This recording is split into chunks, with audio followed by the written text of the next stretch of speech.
নমস্কাৰ বন্ধু বান্ধৱীসকল, আপোনালোকক স্বাগতম জনাইছোঁ অল থিংছ অসম চেনেলটোলৈ। আৰু আজি আমি শেহতীয়াকৈ যি অসম চৰকাৰৰ দ্বাৰা প্ৰণয়ন হোৱা যি MMLSY আঁচনি আছিল, মুখ্যমন্ত্ৰী লোকসেৱক আৰোগ্য যোজনা,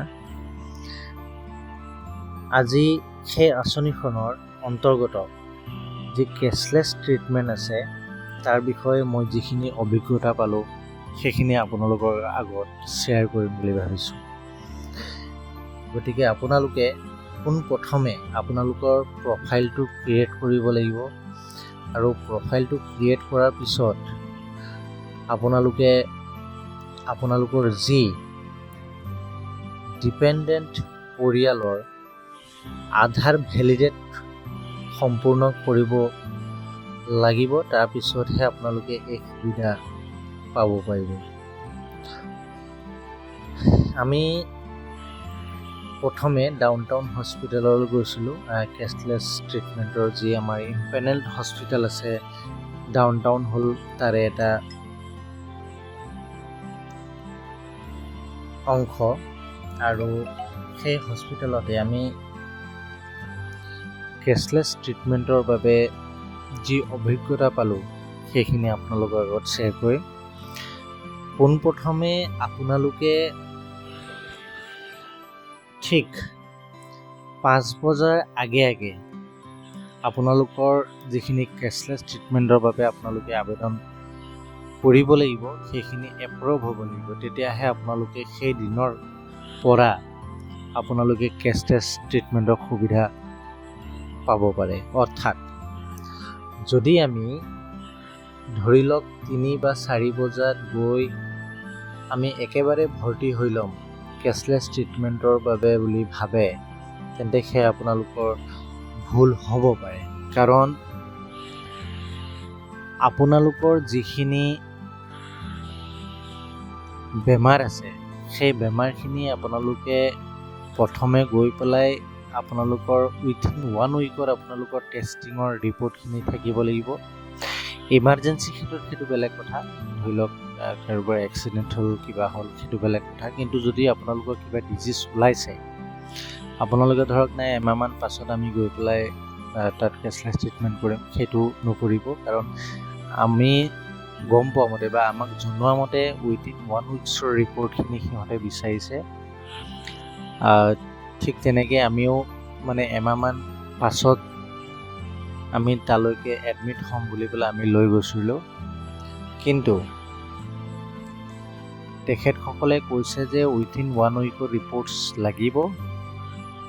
সেইকাৰণে আমি 2000 টকা পে'মেণ্ট কৰি আমি 4টামান আমি টেষ্ট কৰিলোঁ। তাৰপিছত আমি এপ্লাইৰ কাৰণে গ'লোঁ। তাৰপিছত আমাৰ প্ৰফাইলটো এপ্ৰুভ হ'ল সন্ধিয়া প্ৰায় 5:30 বজাত।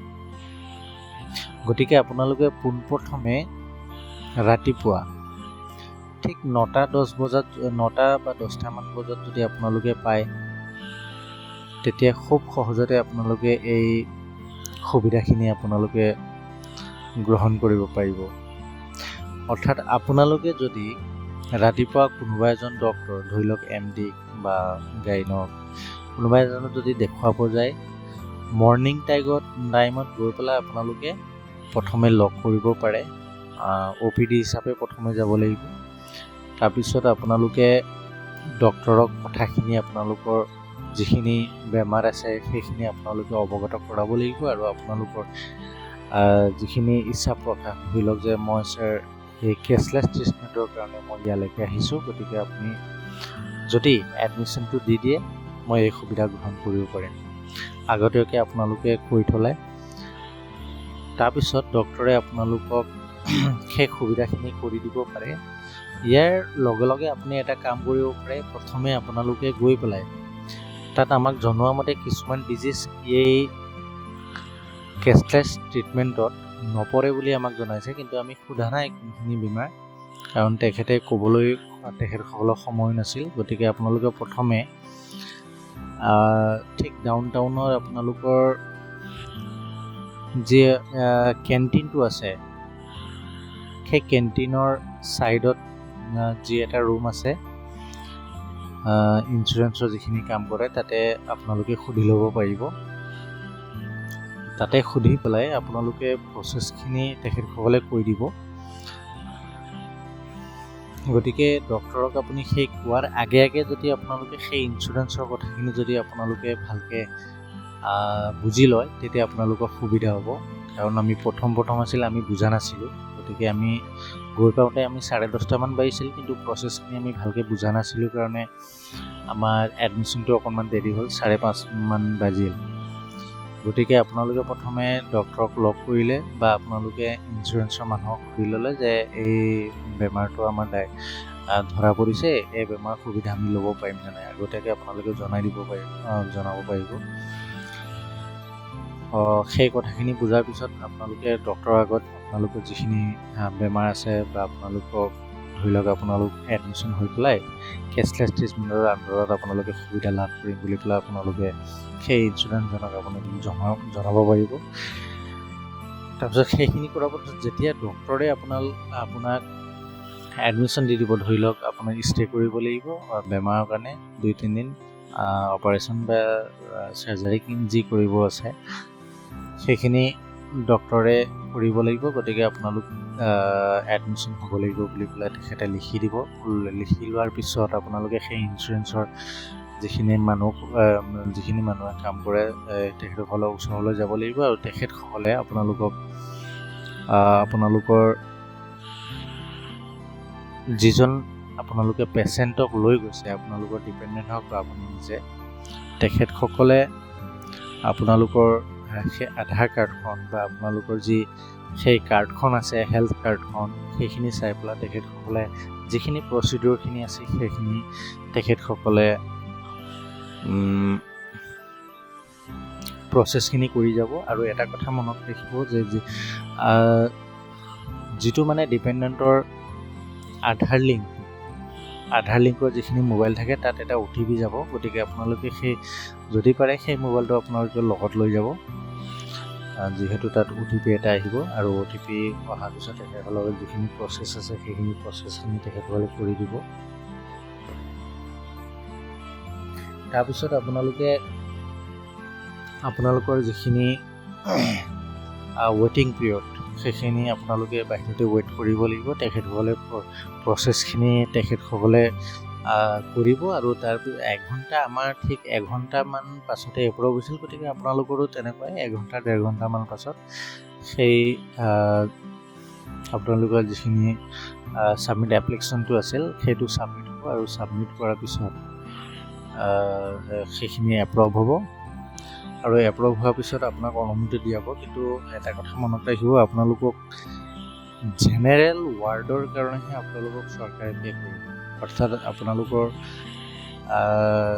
যিখিনি আপোনালোকে ট্ৰিটমেণ্টখিনি ল'ব, কেছলেছ ট্ৰিটমেণ্ট, তাৰ আণ্ডাৰত কিন্তু আপোনালোকে জেনেৰেল ৱাৰ্ডৰহে আপুনি সুবিধা লাভ কৰিব পাৰিব। গতিকে আপোনালোকে যদি ভাবে নাই মোক এক্সট্ৰা কেবিন এটা দিয়ক, গতিকে সেই সুবিধাটো আপুনি ল'ব পাৰিব যদিহে আপুনি এক্সেছ পে'খিনি যদি কৰিব পাৰে। আৰু যদি এক্সেছ পে' কৰিব পাৰে তেতিয়া আপুনি ডেফিনেটলি সেই বস্তুখিনি ল'ব লাগিব। কিন্তু কিছুমান বেমাৰ হওক বা টেবলেট হওক, কিছুমান কিন্তু তাৰ পৰা প্ৰভাইড নকৰে বুলি আগতীয়াকৈ জনাই দিয়ে। কিন্তু আমাৰ যিখিনি কেছলেছ ট্ৰিটমেণ্ট আমি যিখিনি কৰিছিলোঁ তাৰ আণ্ডাৰত আমাৰ গোটেইখিনি কিন্তু আমি পে' কৰিব লগা এটকাও হোৱা নাই। কিন্তু আমি খালি ৰুম লৈছিলোঁ 3 দিনৰ কাৰণে, 3,000কৈ 9,000 পে' কৰিবলগীয়া হৈছে। আৰু বাকী যে 2 সপ্তাহৰ কাৰণে যিখিনি মেডিচিন প্ৰভাইড কৰিছে তাৰ কাৰণে আমি এটকাও দিব লগা হোৱা নাই। গতিকে আপোনালোকে এনেদৰে ডাউন টাউন হওক, এপল' হওক বা গুড হেল্থ কেয়াৰ নে তেনেকুৱা কিবা এখন ইম্পেলেণ্ট হস্পিটেল আছে ডাউন টাউনৰ কাষতে লাগি থকা, আৰু GNRC এখনো আছে। গতিকে আপোনালোকে তাতে গৈ পেলাই সেই কেছলেছৰ সুবিধাখিনি ল'ব পাৰিব। মই ইয়াত আপোনালোকক ডাউন টাউনত যিখিনি আমাৰ প্ৰচিডিউৰখিনি আছিল সেইখিনি আপোনালোকক অৱগত কৰিলোঁ। বাকী হস্পিটেলৰ কথাটো মই ইমান ভালকৈ গম পোৱা নাই। গতিকে বন্ধুসকল সেইখিনিয়ে আছিল। গতিকে আপোনালোকে যিখিনি সুবিধা ল'ব লগা হয় সেইখিনি আপোনালোকে ল'ব পাৰিব। আৰু অসম চৰকাৰে হয়তো এইটো এটা ভাল সুবিধা এটা কৰি দিছে আমাৰ চৰকাৰী কৰ্মচাৰীৰ বাবে। গতিকে আপোনালোকে সুবিধাখিনি লাভ কৰক আৰু এনেদৰে প্ৰচেছ যদি আপোনালোকে সোনকালে কৰে তেতিয়া আপোনালোকৰ কামটো সহজ হ'ব। গতিকে ধন্যবাদ থাকিল সকলোলৈকে ইমানখিনি চোৱাৰ বাবে। আৰু যদি কোনোবাই MMLSY ৰেজিষ্ট্ৰেশ্যন কৰিবলৈ যদি অকণমান অসুবিধা পাইছে তেন্তে কমেণ্টছত জনাব, মই নিশ্চয়কৈ সহায় কৰিম। ধন্যবাদ।